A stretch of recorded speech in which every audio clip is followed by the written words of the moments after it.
Heredero, académico y vasco, del mundo empresarial a la política. ¿Cómo se gestó la alianza de un linaje oligárquico desarrollista de familia patricia con la figura de Mauricio Macri? La cabeza del ala moderada que busca su lugar en octubre. Esto es Carpeta Roja, un podcast dedicado a la historia de los candidatos que se presentan en estas elecciones argentinas 2023. Somos Martina Garbars y Matías Mauset, y este segundo capítulo está dedicado a Horacio Antonio Rodríguez Larreta Díaz Alberdi. No tenés nombre, ¿eh? No, sí tiene nombre, y hay una historia. Rodríguez Larreta nació el 29 de octubre de 1965 en la ciudad de Buenos Aires. Es hijo de Horacio Rodríguez Larreta Leluar y María Cristina Díaz Alberdi. Es el mayor de sus hermanos, Augusto y Mariano, y por parte de la madre tiene otra hermana de otro matrimonio, Jimena Ballarino Alfaro Díaz Alberdi. Rodríguez Larreta proviene de una familia de larga tradición política. El linaje de Larreta es de origen guipuzcoano, una familia feudal del norte de España con tierras y palacios en varias villas. La familia Larreta se puede rastrear hasta el siglo XVI con Pedro de Larreta, que nació en el norte de España hacia 1530. Su familia ya tenía tierras y palacios en la era feudal al comienzo de la modernidad.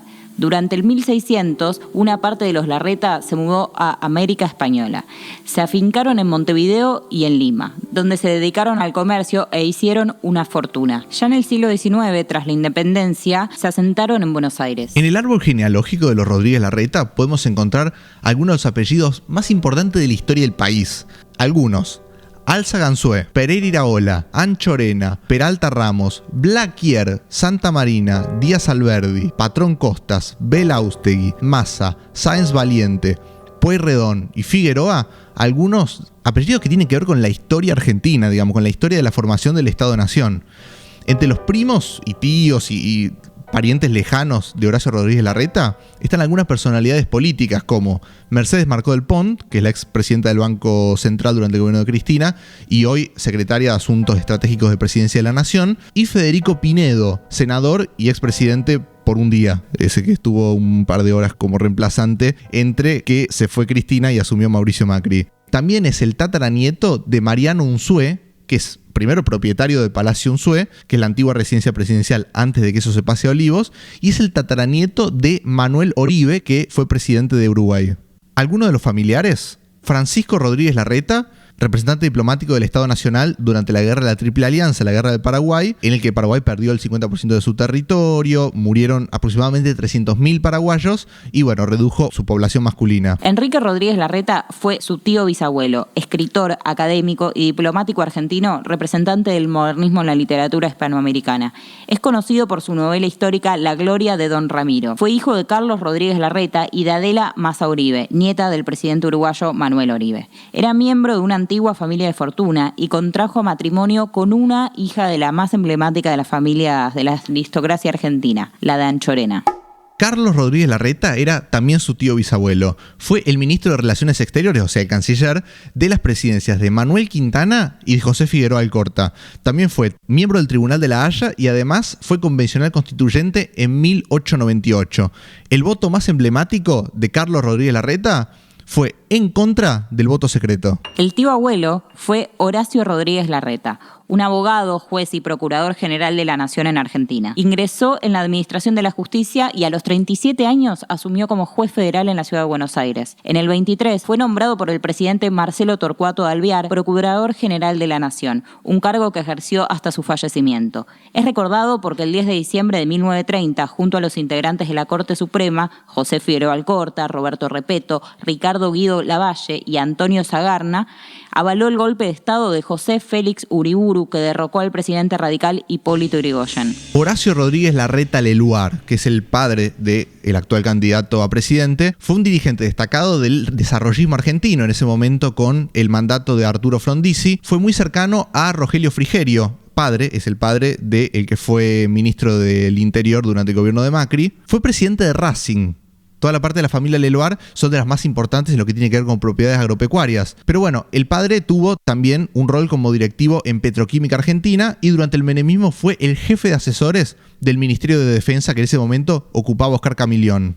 Durante la dictadura, Horacio Rodríguez Larreta Leluar fue secuestrado, según también cuenta y relata el propio Horacio Rodríguez Larreta en alguna de sus intervenciones. En mi casa había mucha política, mi viejo era dirigente del MIT de toda la vida.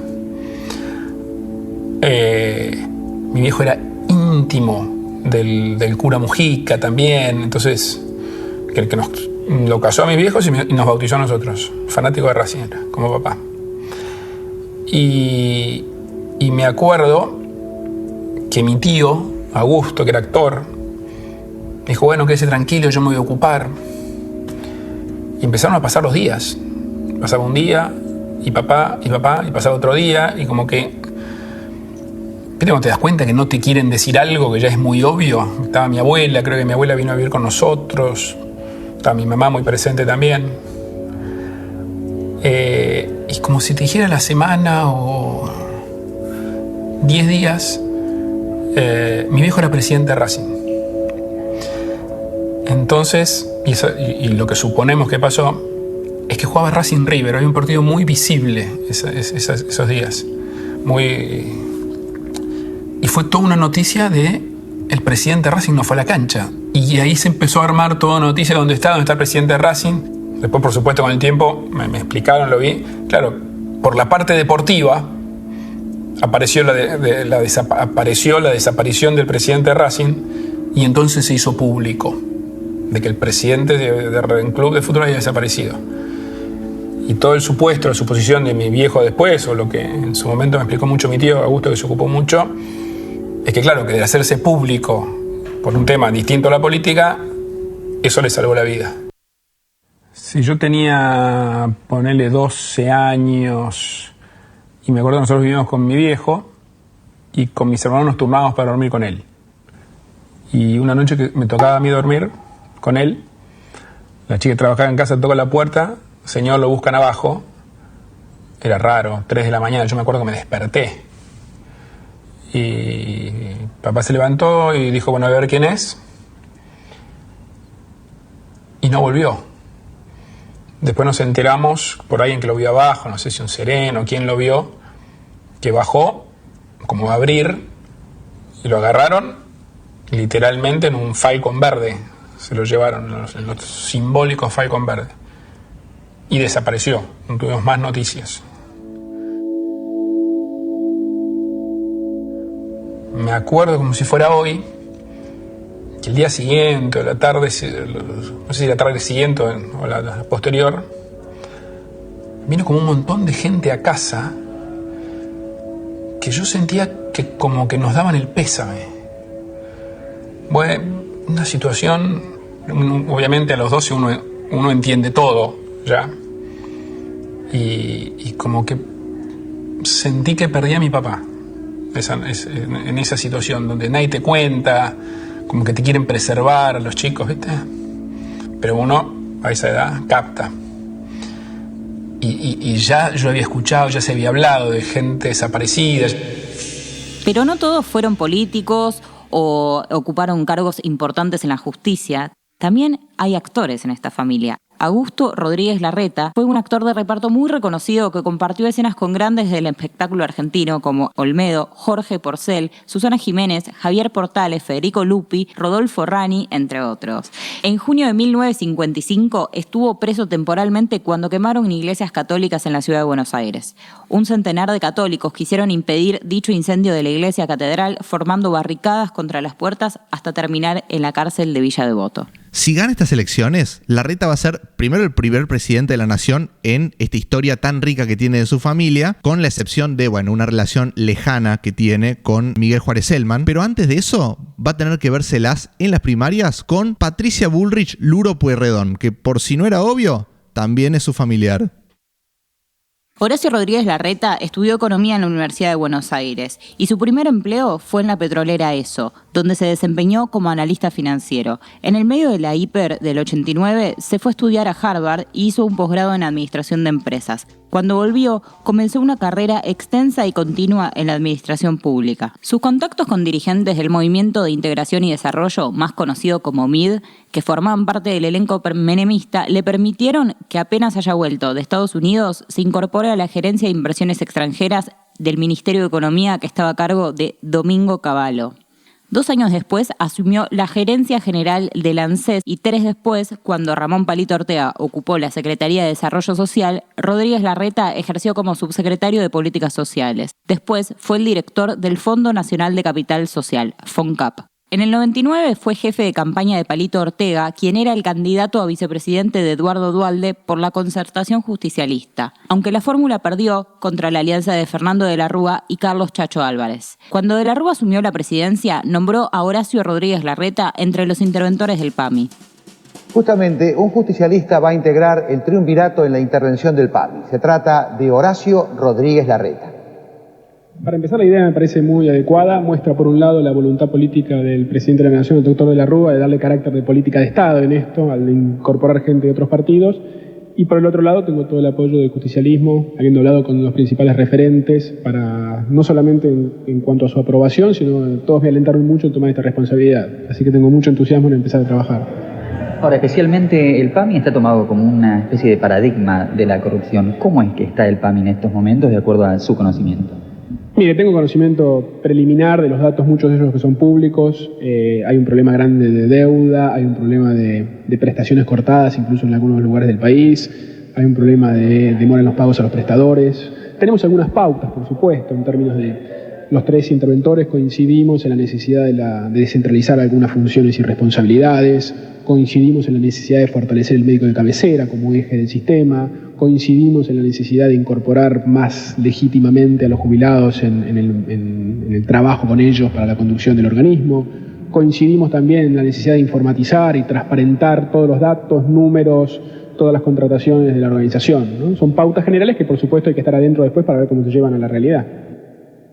Esta etapa va a ser la más conflictiva de la historia política de Rodríguez Larreta en su paso por la gestión pública. Primero, lo van a imputar por presuntas irregularidades en lo que fue la licitación de compras de vacunas antigripales. Esto fue a partir de una denuncia de la Cámara de Farmacias que lo acusaban de haber favorecido a la empresa Farmacéuticos Argentinos Sociedad Anónima con algunas licitaciones que denunciaban estaban arregladas. Finalmente esta causa termina porque Larreta es sobreseído por Claudio Bonadío, un viejo conocido de la casa. También hace un par de semanas a Sergio Massa le preguntaron por Larreta y dijo esto. A ver qué pensás. Massa es la reelección de la inflación y es la reelección de la inseguridad y de un gobierno que ha fracasado. Esta semana cumpleaños Favaloro. 100 años. ¿Por qué es esto? Porque cuando muere René Favaloro con un suicidio en julio del año 2000, Larreta era justamente el interventor del PAMI cuando denunciaba todo un sistema de corrupción en el Estado y en su relación con algunos organismos de salud, y uno de los pasajes de la carta de suicidio de Favaloro decía: valga un solo ejemplo, el PAMI tiene una vieja deuda con nosotros de 1.900.000 pesos. La hubiéramos cobrado en 48 horas si hubiéramos aceptado los retornos que se nos pedían, como es lógico, no a mí directamente. Eso decía Favaloro en su carta en la que explicaba las razones de su suicidio. Obviamente, por esto también quedó en la mira Rodríguez Larreta, en ese momento interventor, que hace unos días y después de la crítica de Sergio Massa, dio una explicación sobre el hecho y contestó, hizo una especie de respuesta a los que lo atacaban. ¿Por qué te tocan ese punto? ¿Por qué te buscan ahí? Pues yo asumí en el PAMI que era el monumento a la corrupción menemista. Lo dirigía, ¿te acordás de Alderete? Sí, claro. Bueno, el monumento, el ejemplo del corrupto menemista. El tipo terminó preso con las denuncias que nosotros le hicimos por la administración del PAMI. Con lo cual llegamos al PAMI y había 0 papeles, 0, ni un expediente, ni un papel de nada que diga cuánto debía el PAMI a nadie. Iniciamos un proceso de auditoría para verificar toda la deuda que nos iban reclamando y a los pocos meses que estaba ese proceso en marcha, sucedió el trágico fallecimiento del doctor Favaloro, que es un prócer para la Argentina. Prócer, realmente una pérdida para nuestra ciencia enorme. Ahora, esa asociación es una canallada, que la inventó el kirchnerismo incluso varios años después de que yo me había ido del PAMI. Lo que te digo, Ale, se acabó. ¿Y no te da para demandarlo? ¿Lo pensaste? Mirá, la verdad que una canallada como tan ridículo que no... Sinceramente, te da bronca que no tenga límite. Cualquier cosa se puede decir, total... No, basta. Larreta va a renunciar al PAMI finalmente en diciembre del 2000 y lo hace con una carta en la que le agradece a Fernando de la Rúa, entonces presidente, por el constante aval que le dio pese a que él era de justicialista, venía del justicialismo. Se fue para ser nombrado por Carlos Rucauf al frente del Instituto de Previsión Social de la provincia de Buenos Aires. Ahí ya vuelve a su casa, vuelve al peronismo y fortalece relaciones con Eduardo Amadeo, que después se iba a incorporar al PRO. Amadeo era uno de los principales asesores de Eduardo Duhalde, que años más tarde iba a convertirse en el presidente provisional. Justo antes de la crisis, el equipo de Domingo Cavallo lo convoca para asumir la Dirección General Impositiva, la DGI. En el 93, Rodríguez Larreta fundó el Grupo Sofía. En el libro Mundo Pro, los autores Bomaro, Morrés y Belotti cuentan que el think tank reclutó estudiantes avanzados de las carreras de ciencias sociales, en especial estudiantes de ciencias políticas y de economía. Formaba equipos para elaborar documentos de trabajo que sirvieran como insumos a los tomadores de decisiones y fueran capaces también de insertarse ellos mismos en las posiciones que Rodríguez Larreta había en diferentes lugares donde los asignaban. Por esta ONG pasaron muchos políticos y políticas, entre ellas María Eugenia Vidal, exgobernadora de la provincia de Buenos Aires y actualmente diputada nacional, Soledad Acuña, ministra de Educación porteña, Carolina Stanley, exministra de Desarrollo Social, Fernando Strafase, secretario general y Relaciones Internacionales porteño, y Eugenio Bursaco, ministro de Seguridad porteño. Pasaron por esta usina otros políticos que no ingresaron a la estructura del PRO, como Diego Orgal, referente en seguridad de Sergio Massa, que incluso llegó a publicar libros sobre seguridad y justicia junto a Vidal y Bursaco. El Grupo Sofía era patrocinado por más de 30 empresas, como el Grupo Techint, el Banco de Galicia y Telefónica. En el año 2002, y con todo esto ya sobre los hombros, Larreta va a ofrecerle el Grupo Sofía a un incipiente Mauricio Macri que venía con un armado. En su momento estaba pensando en presentarse a presidente en el año 2003 y viene a ofrecerle este armado como una especie de servicio de consultoría, digamos, como para armarle estrategia electoral, para armarle también plataforma en alguno de los puntos de lo que tiene que ver con una propuesta política. Según Gabriela Cerruti en el libro El Pibe, Macri lo termina sumando al equipo porque la contratación le salía muy cara. Entonces dice, bueno, como me sale muy caro contratarlo para justamente tener esos servicios, solamente por sumarlo al equipo y que él forme parte de este nuevo partido. En febrero de 2021, el gobierno de Alberto Fernández le quitó la personería a la Fundación Grupo Sofía.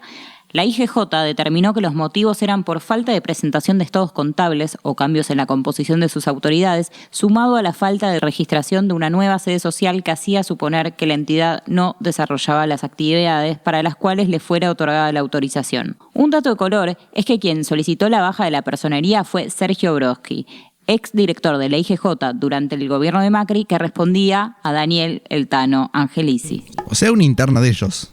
Distintos dirigentes que pasaron por el Grupo Sofía dijeron que la fundación funcionó hasta aproximadamente el año 2010. Es decir, que cuando Marcela Lozardo, la exministra de Justicia de la Nación, dio de baja la personería, ya habían pasado más de 10 años de su falta de funcionamiento.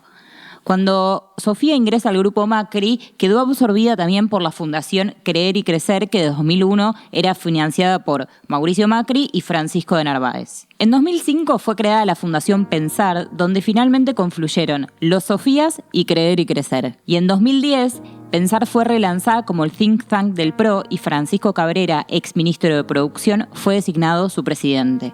El objetivo de esta fundación es redirigido hacia diseñar políticas públicas y coordinar los equipos técnicos para un eventual gobierno nacional. Actualmente sigue funcionando y su presidente es Franco Mocchia, exministro de Desarrollo Urbano y Transporte porteño. En el año 2003, Larreta y Macri fundan el partido Compromiso para el Cambio, con la idea de que Macri se presente a presidente en medio de todo el contexto de conflictividad social que había en el año para 2003, pero que venía desde el 2001 con el estallido social. Finalmente recularon, Macri bajó sus expectativas, se presentó como candidato a jefe de gobierno con Larreta, candidato a vicejefe de gobierno, compartiendo esa fórmula, perdieron contra Aníbal Ibarra, que iba a gobernar hasta la tragedia de Cromañón de 2004. Mi nombre es Horacio Rodríguez Larreta, tengo el gusto de acompañarlo a Mauricio Macri en la fórmula y como él, yo les pido que oren por quien tenga la bendición y quien sea electo jefe de gobierno en la próxima elección. La ciudad necesita a alguien que esté iluminado por Dios y que tenga la fuerza para llevar adelante la recuperación de esta lindísima ciudad. Así que les pido esa oración para esa persona que sea elegida. Muchísimas gracias. Larreta fue jefe de campaña de Mauricio Macri en lo que va a ser la elección del 2005, las legislativas, donde Macri se presenta encabezando una lista de diputados nacionales. El partido se va a aliar con el partido Recrear, que era el que lideraba en ese momento Ricardo López Murphy, y que hacen una combinación de nombres y terminan renombrándolo como Propuesta Republicana, que después, abreviado, termina siendo PRO. En 2007 Larreta no puede repetir esta experiencia de acompañar a Macri en la fórmula, pero termina volviendo a ser jefe de campaña de esta propuesta para jefe de gobierno que tenía a Gabriela Michetti como compañera de fórmula de Macri. Esta vez a Macri sí le va bien, gana esas elecciones y Larreta es designado como jefe de gabinete, un cargo en el que permaneció durante los 8 años de gobierno de Macri en la ciudad de Buenos Aires. Es uno de los únicos funcionarios de esa gestión macrista que estuvo desde el primer día de la gestión hasta el último durante esos 8 años en el mismo lugar y en el que Macri prácticamente le delegaba la gran mayoría de las gestiones importantes que tenía que hacer el gobierno de la ciudad. Larreta se convierte en este momento en un personaje absolutamente indispensable para la estructura macrista en la ciudad porque por él pasaban la gran mayoría de las políticas públicas. En 2015, cuando termina todo este periodo y Macri salta a ser candidato a presidente de la nación, Larreta va a ir como candidato a jefe de gobierno. En su momento se le empieza a descontrolar un poco el rancho a Macri y la que se postula para competirle es Gabriela Michetti. Lo interesante es que en ese momento Macri apoyó primero por lo bajo a Rodríguez Larreta, pero después le da un apoyo público. Hace de hecho una gira televisiva con Rodríguez Larreta para apoyarlo en esta interna que tenía contra Michetti, que era también parte del armado más íntimo que tenía Macri en el PRO. De hecho, Michetti se enoja en este momento y da una declaración en la que dice: si yo gano, el error va a ser de Mauricio Macri. Como empezando a responsabilizarlo por este apoyo que le estaba dando a Rodríguez Larreta. Una vez más, Mauricio Macri puso la varita sobre un candidato. Esta situación no dista de la actual, donde sabemos que su acompañamiento, tácito o explícito, está ligado a las alas de los halcones. Sí, este apoyo va a ser clave. Finalmente Larreta le gana esa interna a Gabriela Michetti, le gana 28-19 y termina eligiendo después de esta primaria a Diego Santilli como su candidato a vicejefe de gobierno. Macri después de eso pasó un poco la ambulancia y le ofreció a Gabriela Michetti, que estaba herida después de esa interna perdida, la candidatura a vicepresidenta de la nación, cargo que después del triunfo de Macri va a ejercer durante los 4 años siguientes. Larreta gana esa primaria y después gana las generales, gana 45-25 la primera vuelta y después se le complica para el balotaje porque todo el voto opositor se concentra en el candidato que en ese momento le competía, que era justamente Martín Lustó, y termina ganando 51,6 a 48,4 ese balotaje. Esa fue la primera vez desde 2007 que el PRO estuvo cerca de perder la ciudad de Buenos Aires. ¿Casualmente contra quién? Contra Martín Lustó, el candidato elegido por Larreta en la ciudad de Buenos Aires en estas elecciones. El 10 de diciembre del año 2015, Larreta va a asumir como jefe de gobierno de la Ciudad de Buenos Aires simultáneamente con lo que va a ser la asunción de Mauricio Macri como presidente de la Nación.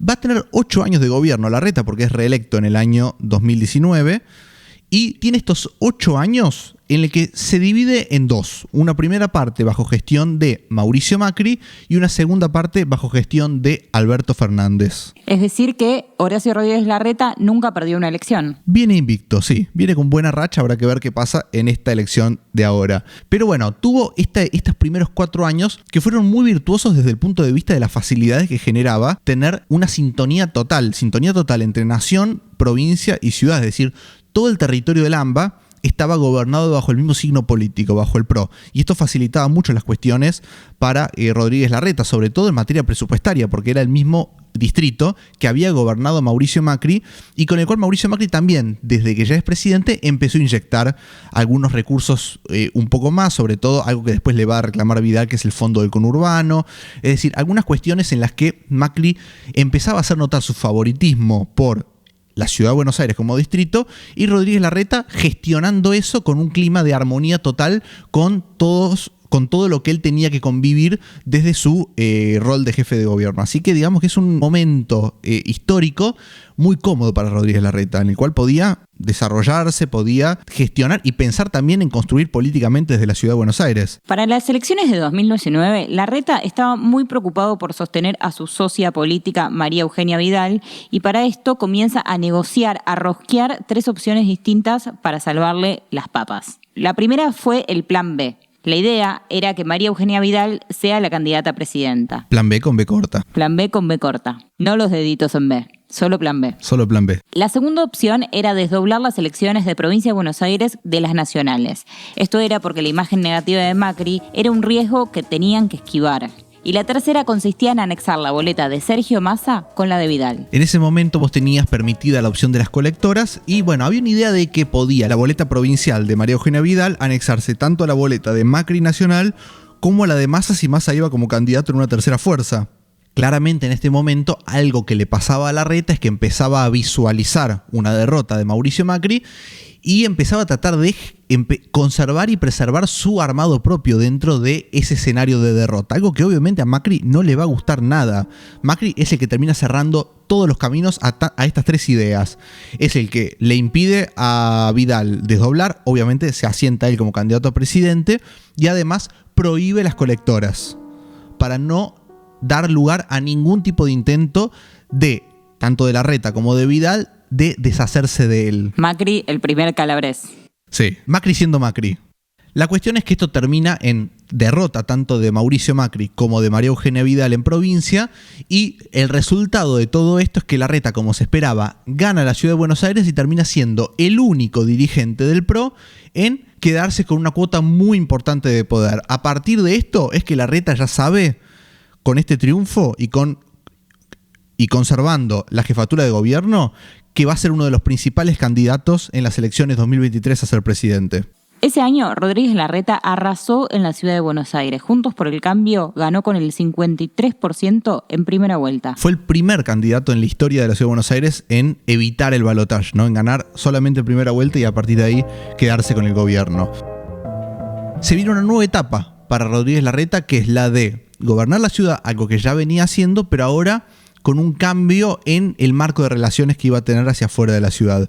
Ya no iba a convivir con Mauricio Macri, iba a convivir con Alberto Fernández y ya no iba a convivir con María Eugenia Vidal, iba a convivir con Axel Kicillof. Empezaba a ser una especie de oveja negra dentro de todo ese armado de poder, con además una liga grande de gobernadores peronistas. Se le terminaba la sintonía. Se le terminaba la sintonía y a partir de acá tenía que encontrar su lugar, sobre todo porque empezaba a visualizarse que se venía una interna fuerte en el PRO, obviamente después de la derrota. ¿Qué pasa?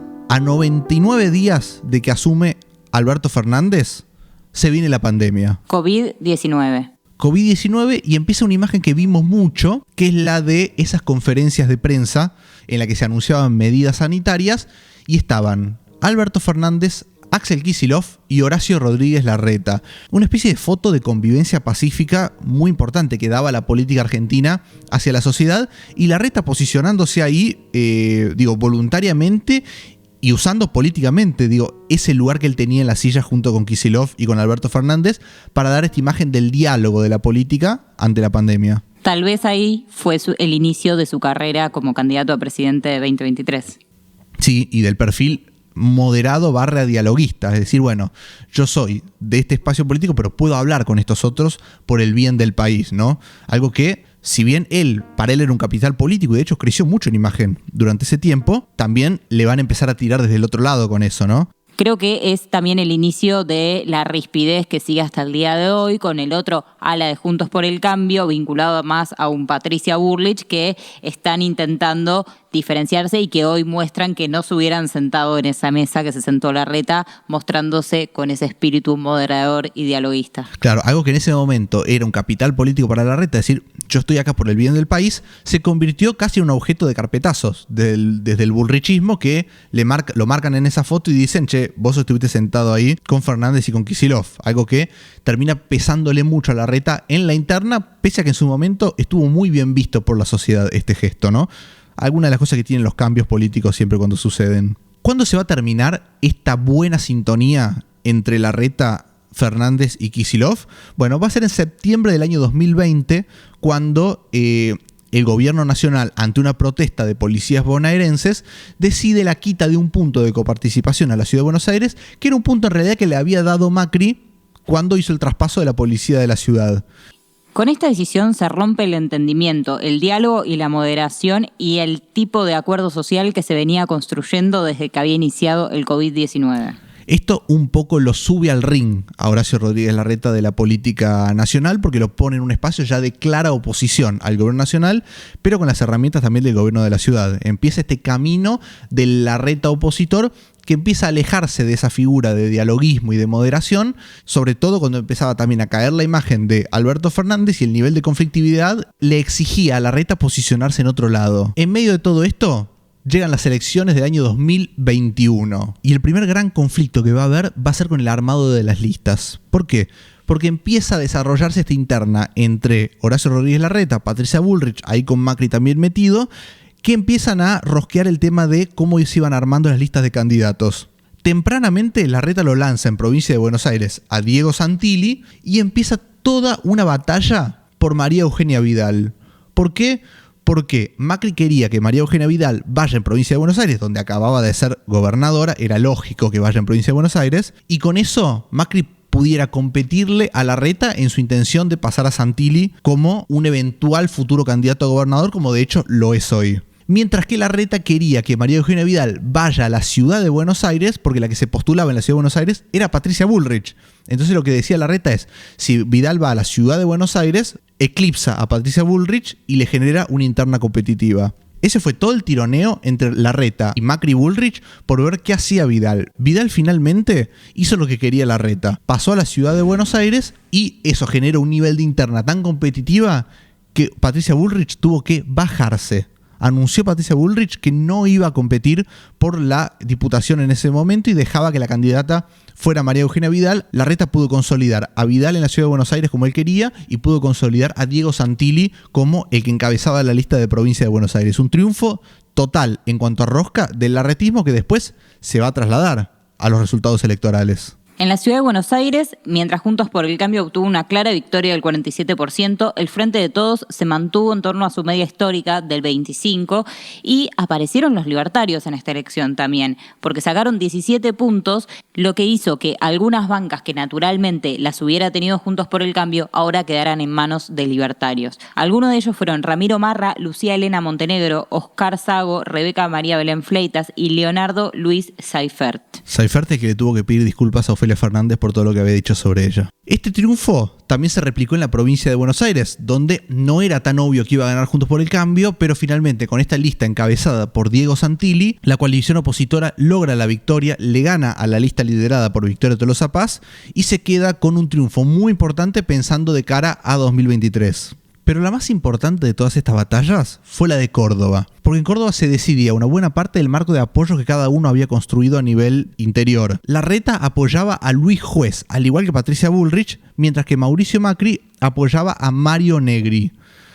Mientras todas las encuestas daban que Negri iba a ganar esa elección con el apoyo de Macri, le terminó ganando Juez, una sorpresa, 58-35, o sea, le ganó por más de 20 puntos dentro de su interna esa primaria y le generó una muy importante derrota a Mauricio Macri frente a un candidato que estaba auspiciado por Rodríguez Larreta en la provincia favorita de Mauricio Macri. Esto fue un punto de partida como para empezar a pensar que el larretismo tenía potencia electoral en todo el país y que podía empezar a pasar de página dentro del PRO y dejar atrás a Mauricio Macri. Esas noches de elecciones se dio una imagen terrible hacia dentro del PRO.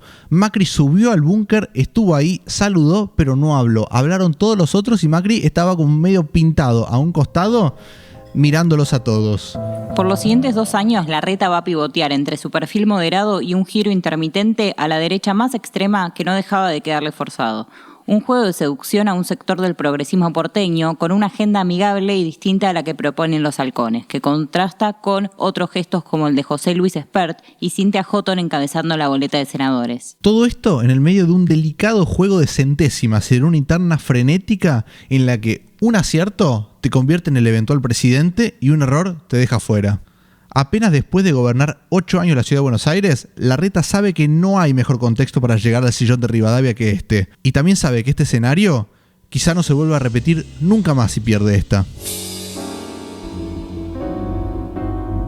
Mi nombre es Martina Garbars. Y el mío es Matías Mousset. Esto es Carpeta Roja, un podcast dedicado a la historia de los candidatos en las elecciones argentinas 2023. Cerramos la carpeta de Horacio Rodríguez Larreta y en el próximo episodio abrimos la carpeta de Patricia Bullrich.